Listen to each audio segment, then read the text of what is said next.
My brother invited us to stay at his place so we won't have to pay rent or bills. Ashley, we're relying on you for this. I work in finance and my husband, let's call him Bob, fixes cars. We live in the house I grew up in, though my parents don't live there anymore. It's actually part of a family business my dad used to run.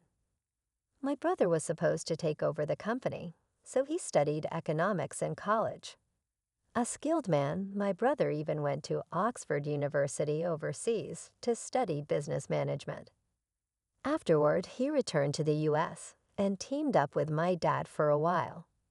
When my parents decided to retire and move to a peaceful place like Aspen, Colorado, to enjoy nature and relaxation, my brother took over the family business. As a result, they passed the family home down to me, their daughter. My husband and I decided to move in. The house is in a great spot, less than 5 minutes walk from the train station. Public transportation is easy and stores, hospitals, and schools are all nearby, which is so handy. It's nice knowing that as our kids grow up and move out, we'll still have everything we need close by. I'm incredibly thankful my parents left us this house. We were excited about growing our family and enjoying life. But we never imagined it would all be cut short by what happened. Since we moved in, my mother-in-law has been dropping by a lot. She's always curious about my parents' business and their net worth. It gets uncomfortable when she starts asking, "Hey Ashley, what's the deal with your parents' money? How much will you get when they're gone?" I find it pretty tasteless, to be honest. I don't want to be rude, so I just say, "I'm not sure. I haven't really thought about it." I already have the house, so maybe there won't be much else. Even though I try to brush it off with a laugh, she keeps pushing, saying things like, "Come on, they're getting up there in age. You never know what might happen." She's completely fixated on my parents' money. It feels like she's banking on their wealth. Even though I know what I'm set to inherit, I kept quiet. I didn't want to spill the beans to my mother-in-law or my husband, who's pretty close to her. But then, out of nowhere, something unbelievable happened. One holiday morning around 8 o'clock a.m., the doorbell rang. When I answered it, there were movers standing outside. My mother-in-law and my brother-in-law's family had moved in without any warning. I was completely caught off guard. They just waltzed in with big smiles, announcing they were moving in. Their enthusiasm sent shivers down my spine. When I turned to my husband for an explanation, he shrugged it off, saying, "What's the big deal if Mom and the others crash here? We've got plenty of space." He acted like it was no big deal. I was already shocked enough by the sudden living arrangement, but then my sister-in-law dropped a bombshell. Our brother invited us, Ashley. He said we don't have to pay rent or bills, so we're relying on you. Meanwhile, my brother-in-law started claiming rooms without asking. "This room looks nice. Let's have it, Bob. Move everything out into the hallway," he said. It all made my head spin. They were treating my house like their own, claiming rooms left and right. For a while now, my mother-in-law and sister-in-law's family have been overstepping boundaries, especially my sister-in-law, who once went through my bag without asking. If this keeps up, they'll try to take over my room too. I've had enough. This is my house, and they're acting like they own it. I've reached my limit. I'm not usually one to lose my temper or yell, but seeing these people move into the house my parents left me without asking pushed me over the edge.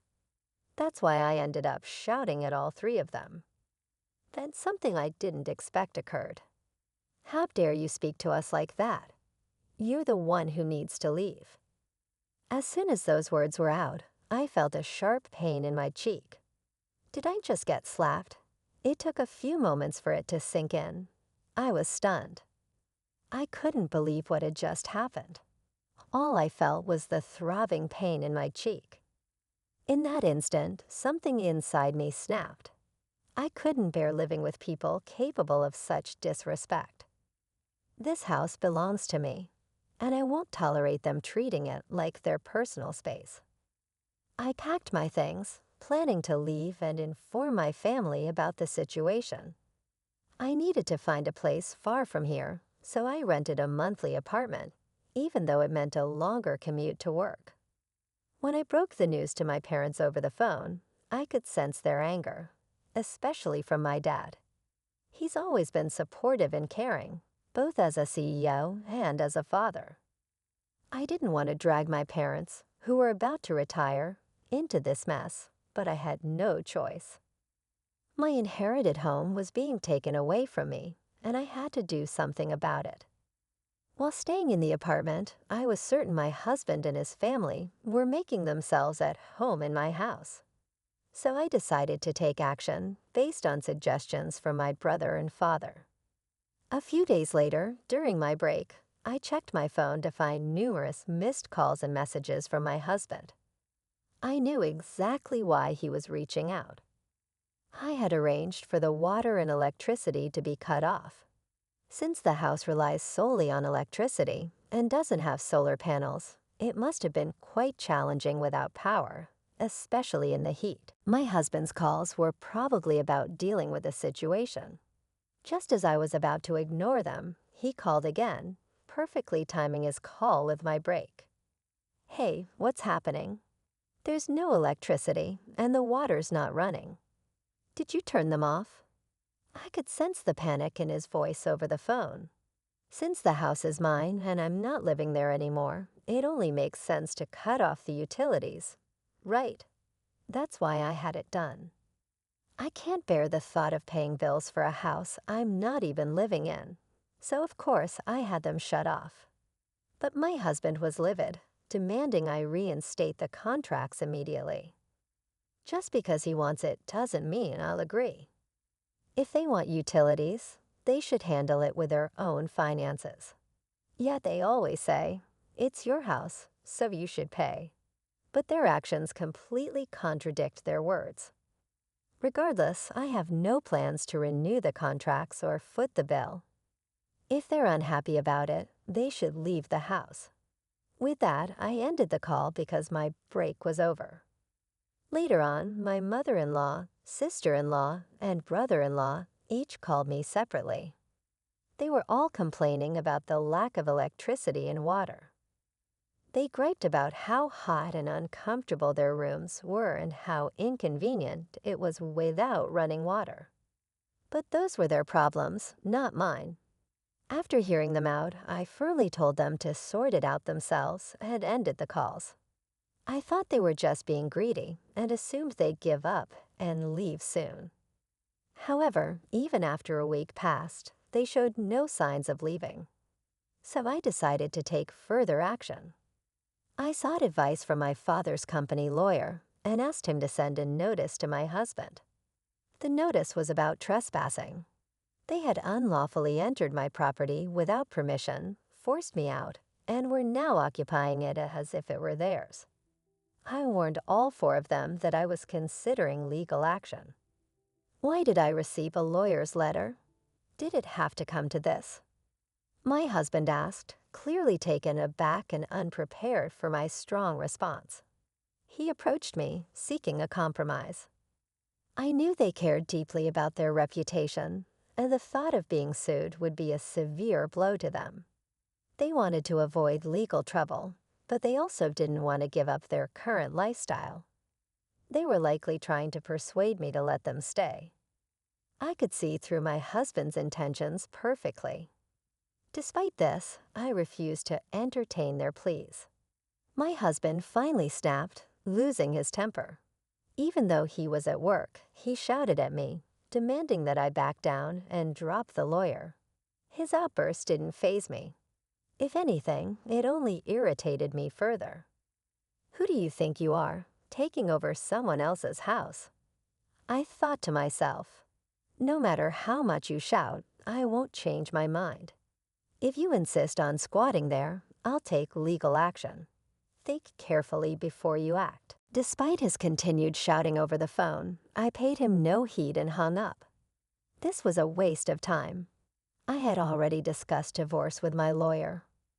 When I arrived home, I saw missed calls from my mother-in-law and sister-in-law, but I knew they'd only be discussing settling the issue.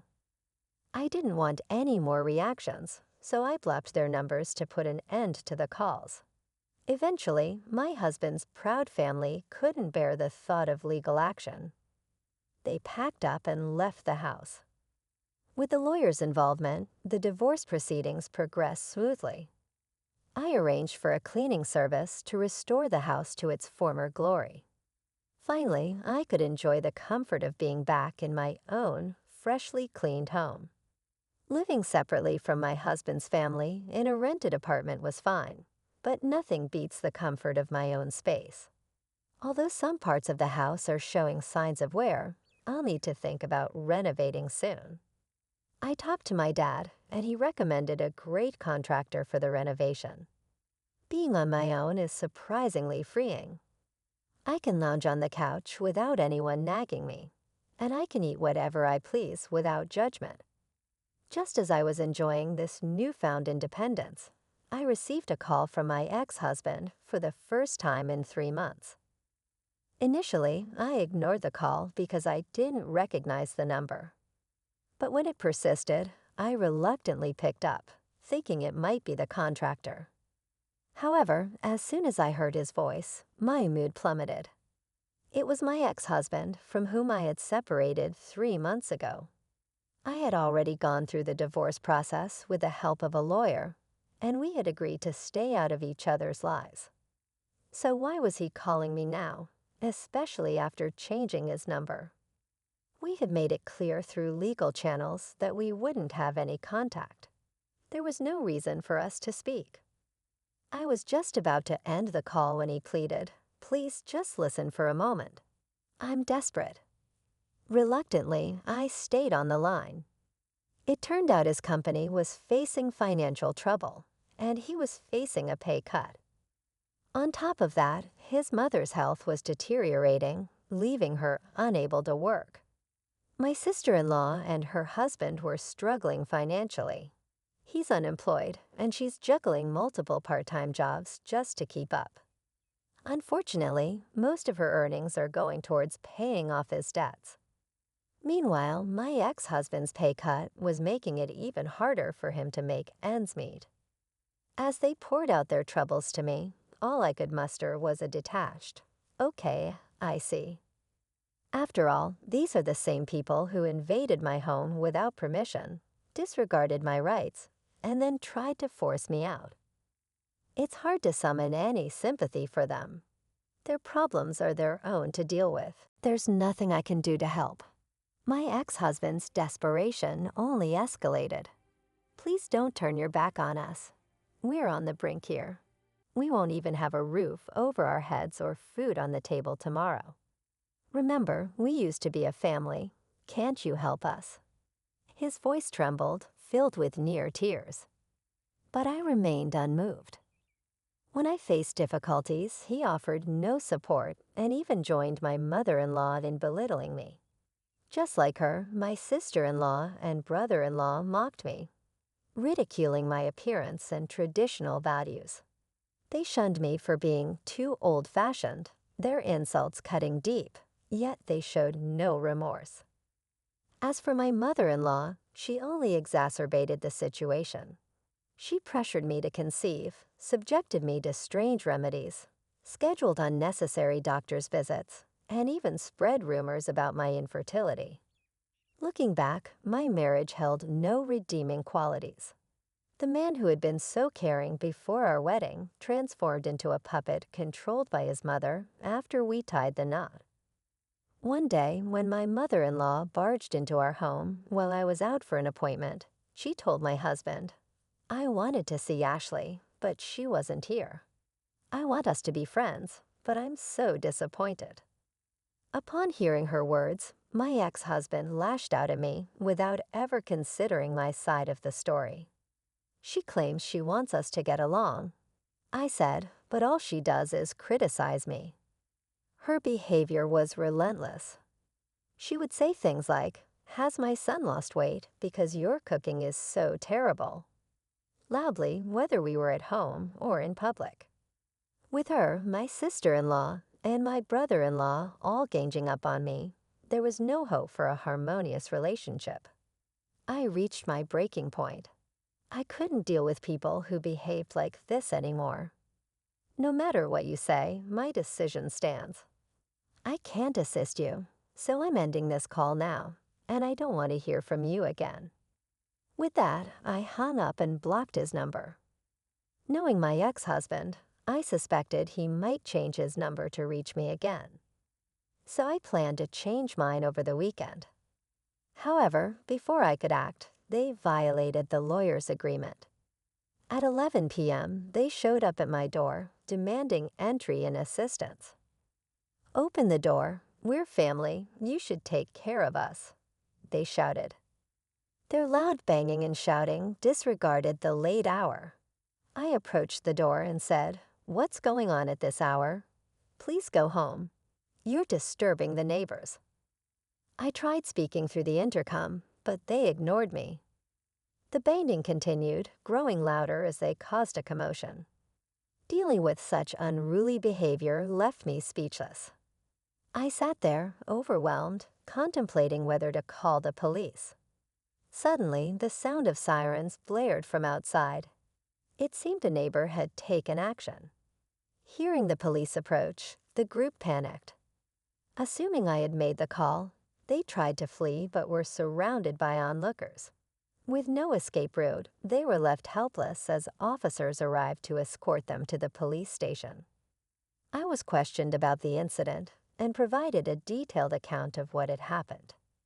News of the incident spread rapidly throughout the neighborhood, eventually reaching a colleague of my ex-husband's who had been among the spectators. By the next day, the entire office was buzzing with the story. Already struggling due to a pay cut, my ex-husband's troubles only grew worse. When the company learned of his involvement with the police, he lost his job. Unable to afford his rent, he moved back in with his mother, leading to strained relations with his sister's family. Ultimately, their shared living arrangement fell apart. Now, Bob and his mother reside in public housing. Both are working multiple part-time jobs just to make ends meet. Even his mother, once so proud and critical of me, has joined the workforce. Part-time, often desperate for additional income.